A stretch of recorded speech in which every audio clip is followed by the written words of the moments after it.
Hey everybody, it's Tracy. And with the fallout from FTX, there's been a void and a lot of questions that I've seen posited and even directed at me was, is there an offshore, particularly Caribbean jurisdiction that is suitable or ideal for a digital asset license? And FTX was obviously licensed in the Bahamas, and that window and that license is really not available because of the fallout, because the regulators miss so much, conceivably. And I've spoken about Bermuda before, and I think Bermuda's great. And I think if you had your choice, right, Bermuda may be the place you'd go, but an overlooked jurisdiction is Antigua. And Antigua, has really been known more for its like asset protection and some banking stuff and gaming.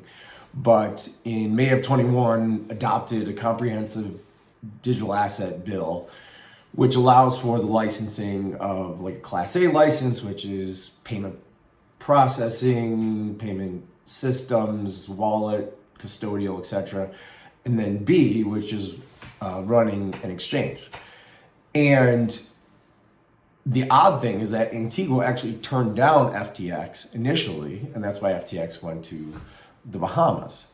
Now, what that says for getting the license, right, is kind of up in the air.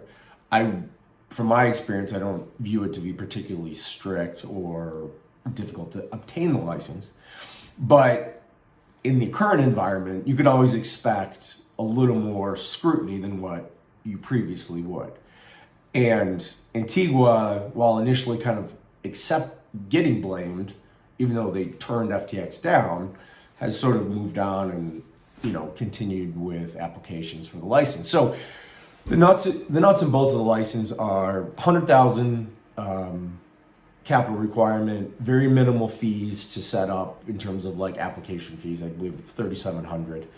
And then your economic substance requirement is actually very minimal compared to any other place in the Caribbean, with the exception of like maybe Nevis, which doesn't have a specific digital asset law. You're not going to find another nation that has such minimal economic substance requirements. So your cost, just to have the proverbial empty office that I always talk about, is going to be very minimal.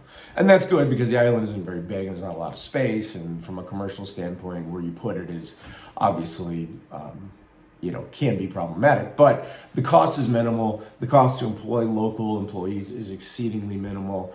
And you're free to run operations from anywhere in the world, as you are free to have directors, officers, UBOs from anywhere in the world. So it's a unique opportunity. And I think, the only area where the license kind of suffers from is because it's relatively new and because it doesn't carry the same reputation as like Bermuda, right? And like with Bermuda, you can get banking, fiat banking in the United States if you're licensed. Antigua suffers, if from anything, from the ability to get corresponding fiat banking. There's just not a lot of banks that are going to deal with it. And it's not necessarily because Antigua is viewed upon as being like blacklisted or anything like that. It's not. It's just not known to be a financial hub, right? It's not known. And most people would probably say, I didn't know they had a digital asset license. Well, they do.